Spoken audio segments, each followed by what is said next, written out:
ठीक है। नहीं, मेरा ख्याल आपने बहुत आसान लफ्ज़ों में ये बहुत अहम बात की तरफ इशारा किया कि बहुत सिंपल से टेस्ट जिसे अल्ट्रासाउंड कहते हैं और मैमोग्राम एक्सरे जो होता है, जो कि मेरा ख्याल है कि आसानी से हो भी सकता है और बहुत महंगा नहीं होता, कि जिसके नतीजे में एटलीस्ट अगर किसी खातून को उनका मालिज प्रिस्क्राइब करता है और शक है तो कम से कम इससे तो कितने फ़ीसद मरीज़ों के अंदर मैमोग्राम अल्ट्रासाउंड जो है वो आपको बता सकता है कि खुदा न खास्ता कैंसर का या ट्यूमर का दूसरे लफ्ज़ों में शक है? मतलब मेरा मतलब है कि कितना सेंसिटिव और कितना स्पेसिफिक ये टेस्ट होते हैं कि जिससे हम कह सकें, या 100% यकीनी कह सकते हैं कि इनको कोई मसला नहीं है, या कह सकते हैं कि चांसेस फिर भी हैं उन्हें के? थोड़ा सा कॉम्प्लिकेट करते हैं। ठीक है, मेरा ख्याल है मतलब आम अल्फाज में किस तरह से डिस्क्राइब करें? ठीक है, मैं बात आपकी समझ सका, आपकी बात बिल्कुल ठीक है। मैं इसको थोड़ा सा अगर रिफ्रेश कर दूं अपने क्वेश्चन को, हम ये बात नाज़रीन के लिए बताना चाहेंगे कि अल्ट्रासाउंड और मैमोग्राम एक मॉडलिटी से डॉक्टर लुबना ने बताया और बहुत आसानी से हो जाता है और ये आपको इब्तदाई तौर पे तशख़ीस में मदद दे सकता है। अगर खुदा ना खास्ता उसके अंदर कोई एब्नॉर्मलिटी आती है तो फिर आपका मालिज आपको बायोप्सी के लिए किसी और चीज़ के लिए रेफ़र कर सकता है। डॉक्टर लुबना, एक बड़ा आम मिथ हमारे ख़वातीन के अंदर है कि यार बायोप्सी, ये आम लोगों के अंदर है कि अगर हम इसकी बायोप्सी करेंगे, ट्यूमर को छेड़ेंगे तो वो जो है वो फैल जाएगा और ख़राब हो जाए। बड़ा एक आम कंसेप्ट है। तो मेरा ख्याल है नाज़रीन को इस हवाले से आप ज़रूर क्लियरफाई कीजिए कि ऐसी कोई चीज़ होती है या नहीं होती है? नहीं, बिल्कुल इस तरह से कुछ नहीं होता है और ये चीज़ जो है वो रिसर्च के ज़रिए भी प्रूवन है कि ब्रेस्ट की बायोप्सी करने से उसके फैलने का कोई ताल्लुक नहीं होता है।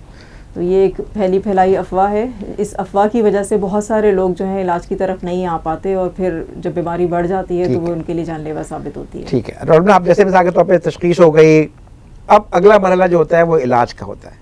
ठीक है, इलाज का सुन के ज़ाहिर है लोगों के जहन में बहुत सारे वसवसे आते हैं, तो क्या आप इसके ऊपर रोशनी डालना पसंद करेंगी कि सर्जरी होती है, बाद लोग कहते हैं कि छाती को रिमूव कर दिया जाता है, फिर कीमो दी जाती हैं, फिर शुआएं दी जाती हैं? ब्रीफली अगर आप आम लोगों की आगाही के लिए कि ब्रेस्ट कैंसर के इलाज के क्या मराहिल होते हैं उस पर रोशनी डालें। अच्छा, ब्रेस्ट कैंसर के इलाज के मुख्तलिफ मराहिल हैं। अगर मैं उसे आसान अल्फाज में बयान करूँ तो उसमें सर्जरी सबसे पहले नंबर पे आती है, सेकंड नंबर पे कीमोथेरेपी है, थर्ड नंबर पे रेडिएशन थेरेपी है और चौथे नंबर पे हार्मोनल थेरेपी जो टैबलेट के ज़रिए एक कोर्स होता है जो काफ़ी लंबे अरसे तक खिलाई जाती हैं दवाइयाँ, वो होता है।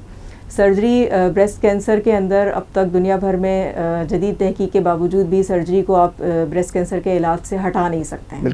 ठीक है, बग़ैर सर्जरी के दुनिया में इस वक्त कहीं भी इलाज मुमकिन नहीं है अब तक की रिसर्च के मुताबिक।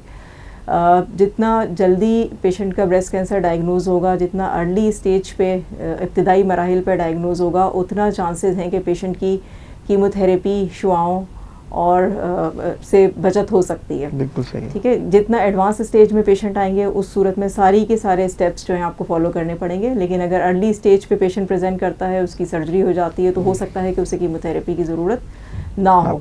रेडिएशन थेरेपी, अगर ब्रेस्ट को बचाया जाता है, सिर्फ गुठली वाले हिस्से को निकाला जाता है, तो रेडिएशन थेरेपी मस्ट ज़रूरी की जाती है। अदरवाइज़ अगर ब्रेस्ट को निकाल दिया जाए तो अगर ज़रूरत होगी तो कुछ मरीज़ों को की जाती है रेडिएशन और कुछ को नहीं भी की जाती है। इसके अलावा सर्जरी जो है उसमें ब्रेस्ट को बचाने वाली सर्जरी भी की जा सकती है, यानी सिर्फ गुठली के हिस्से को निकाल दिया जाए या पूरा ब्रेस्ट रिमूव करने की ज़रूरत भी पड़ सकती है। ये डिपेंड करता है कि गुठली का साइज़ कितना बड़ा है। अगर पेशेंट छाती को बचाना चाहते हैं तो उन्हें अर्ली स्टेज पे यानी छोटी गुठली के साथ प्रेजेंट करना होगा। जितनी गुठली छोटी होगी उतना ब्रेस्ट को बचाने के चांसेस पेशेंट के ज़्यादा होंगे। गुठली का साइज़ बड़ा होगा, इन्वॉल्वमेंट ज़्यादा होगी, स्किन के अंदर सुर्खी और स्वेलिंग आ जाएगी, तो उस सूरत में छाती को बचाना फिर पेशेंट के हक में बेहतर नहीं होता है, तो फिर पूरी छाती को निकलवाना पड़ता है। कीमोथेरेपी जो है वो ड्रिप्स के ज़रिए दवाइयाँ हैं। अक्सर पेशेंट मेरे पास जब आते हैं तो वो बहुत ज़्यादा खौफज़दा होते हैं कि कीमोथेरेपी किस किस्म की दवाइयाँ हैं। उनको लगते ही उन्हें महसूस होता है कि शायद उन्हें कुछ हो जाएगा, इस किस्म की कैफियत होंगी जो वो डील नहीं कर सकेंगे। तो कीमोथेरेपी कुछ टॉक्सिक दवाइयाँ ज़रूर हैं, लेकिन इनके साइड इफ़ेक्ट्स मैनेजेबल होते हैं। इनको हम मैनेज कर सकते हैं अपने एहतियाती तदाबीर के साथ और कुछ एहतियाती दवाइयों के साथ। आमतौर पे कीमोथेरेपी के बाद ब्रेस्ट कैंसर में जो कीमोथेरेपी आमतौर पे की जाती है उससे बाल गिर जाते हैं, लेकिन ये 4 से 5 महीने का कीमोथेरेपी का एक कोर्स होता है जिसके बाद पेशेंट के बाल वापस आ जाते हैं।